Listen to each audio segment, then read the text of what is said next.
tarde, meus alunos do quinto ano. Como foi o final de semana de vocês?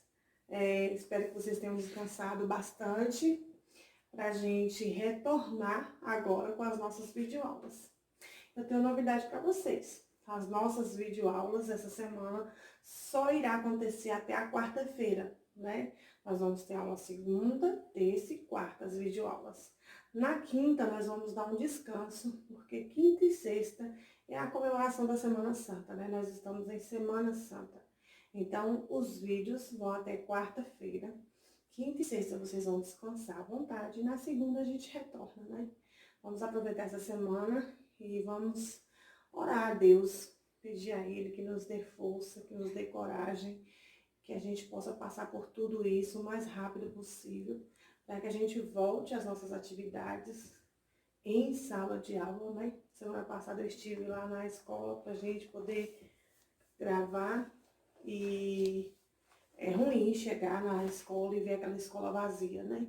Entrar na sala, fazer as aulas, né? Gravar as aulas para vocês e não ter ninguém na sala. É muito estranho e ao mesmo tempo é muito triste, né? Mas eu tenho muita fé e eu sei que vocês também têm, né? E que isso logo, logo vai passar, tá bom? Nossa aula de história, nós vamos voltar a falar sobre uns amigos nossos que nós falamos na semana passada, né, que vivem na montanha, né, que são os monges.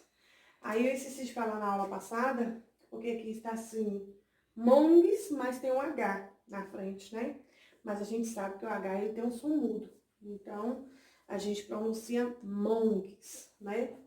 E eu expliquei para vocês um pouco sobre a vida deles, né, são povos que viviam nas montanhas, né? Eles são da região do continente da Ásia, né? O continente asiático, e que fica mais ou menos ali entre a China e o Vietnã, né? Eu expliquei para vocês a semana passada sobre isso, sobre a origem desses povos, né?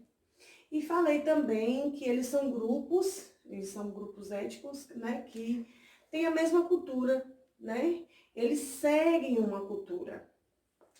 Seguem suas tradições, assim como nós, né, os povos brasileiros, seguimos algumas tradições, assim são os monges também, né.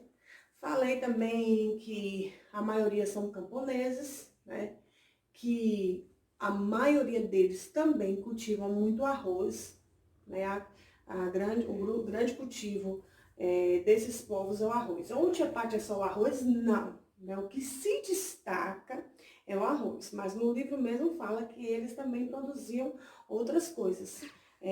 O livro só traz um destaque mais para o arroz, né? Falei também sobre as casas, né? As moradias deles eram casas de madeira ou de bambu, que o bambu era muito usado naquela época, né? Então, assim, as casas deles só tinham só 2 cômodos e, assim, são casas que eram feitas só de madeira ou de bambu, né? E que eles eram grupos com cores diferentes. Lembra que eu falei para vocês sobre as cores? Nós tínhamos os black, os homens black, né? Tinha os outros também coloridos. No livro de vocês também está explicando.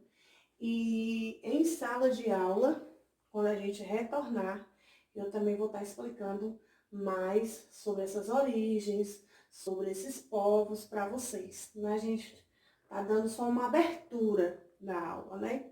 Mas a gente vai estar estudando sobre eles no nosso retorno, né? Que vai ser logo. Aí, pedi para que vocês façam a leitura, né, da página 74, da página 75, que vem falando sobre isso, né? A página 76 também vem falando sobre o casamento, né, dos monges, como era feito, eu expliquei na aula passada, né? Que o noivo levava um presente para a noiva e aí eles combinavam a festa, celebravam essa festa e era através de um dote, um dinheiro, né? Que acontecia esse casamento.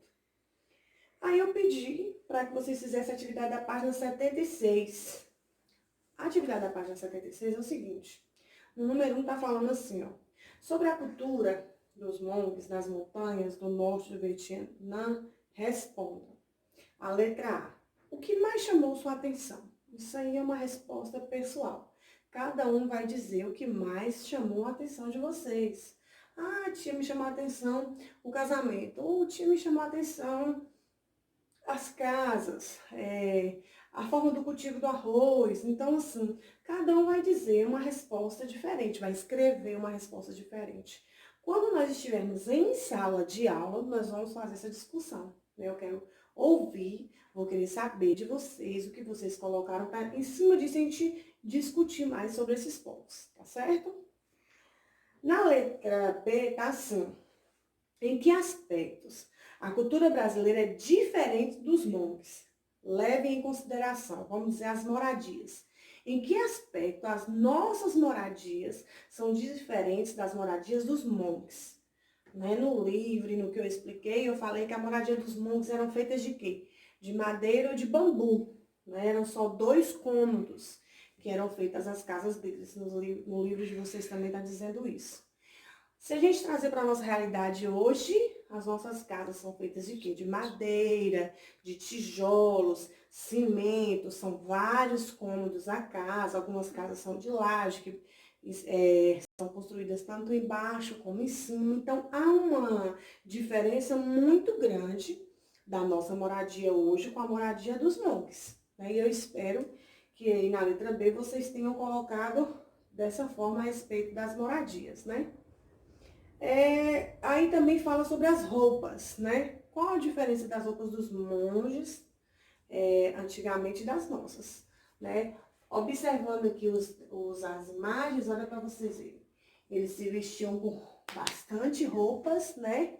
Coloridas, as roupas eram bastante coloridas, né?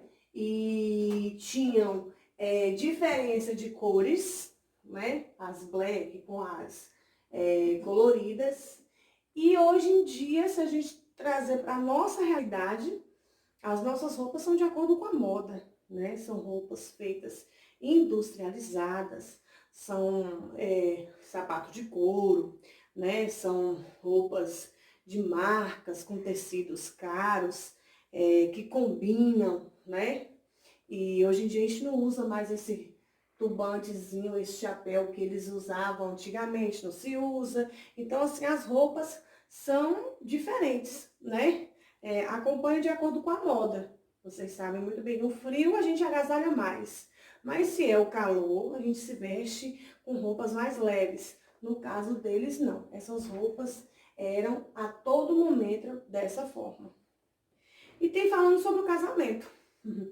Eu expliquei que o casamento dos monges, né, eram feitas, escolhia-se o noivo, né, o noivo pagava um dote, né, a família ficava dias lá pesquisando sobre eles, tudo direitinho, fazia o casamento, o dote. Se morresse, né, se a mulher se o marido morrer, a responsabilidade da viúva e dos filhos falecidos era de um clã, que o clã significa o conjunto da família, era o conjunto da família que ia cuidar da viúva e dos filhos caso o esposo falecesse. E hoje em dia o casamento nosso é bem diferente, né? Nós escolhemos os nossos esposos, procuramos saber da família direitinho, nos casamos, né? Na igreja, no cartório. Não é nada marcado assim entre as famílias. Não se tem dote hoje em dia, né? Porque antigamente tinha o dote, hoje em dia não existe esse dote.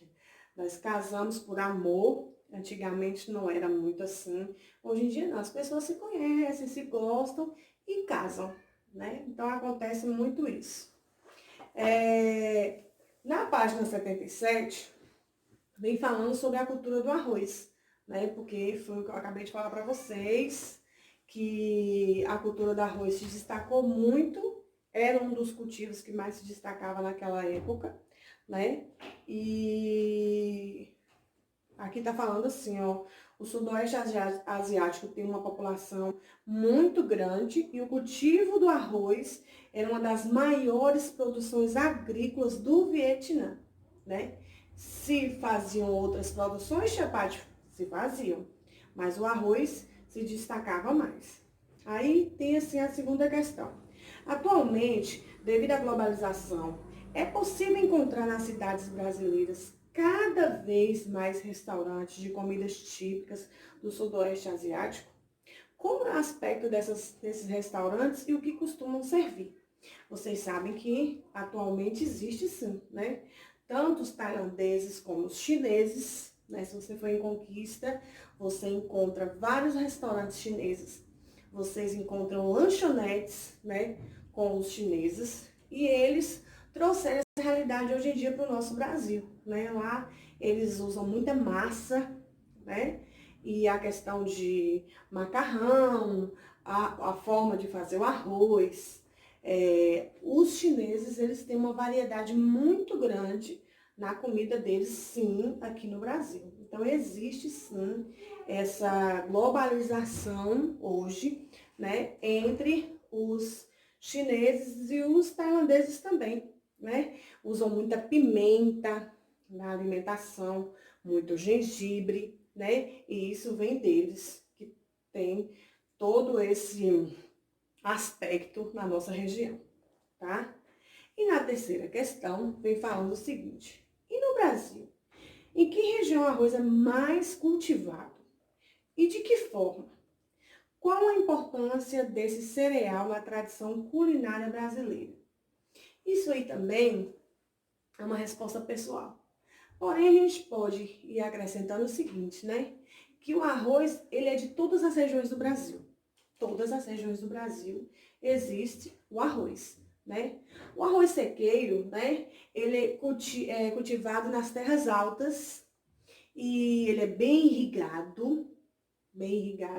E após a colheita, ele é armazenado e sofre um processo de secagem.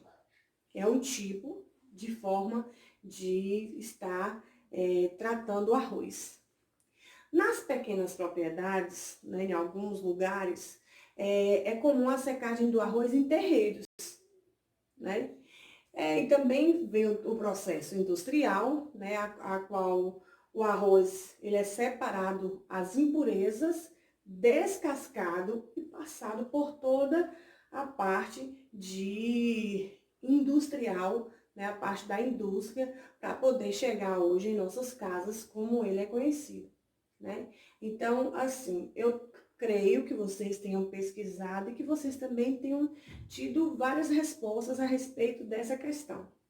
Aí é o que a tia Paty volta a falar. Nós vamos estudar mais ainda, nos aprofundar sobre esses povos, sobre esse cultivo do arroz. Vamos trabalhar, vamos discutir mais em sala de aula, para que a gente possa ter um aproveitamento maior, ok? Bom, por hoje é só, nós vamos ficar aqui com a correção, certo? Da página 76 e 77, tá? Ah, tia Paty, algumas respostas não foram iguais à sua. Eu dei sugestões. E eu sempre falo com vocês em casa que a gente precisa se adaptar às respostas. Se a sua resposta for de acordo e tiver sentido, tá ok, tia Paty vai aceitar você com a sua resposta. Caso não tenha nada a ver, a gente vai adaptando e vai discutindo. Mas tudo isso vai ser feito em sala de aula, ok, meus amores? Fiquem com Deus e um forte abraço.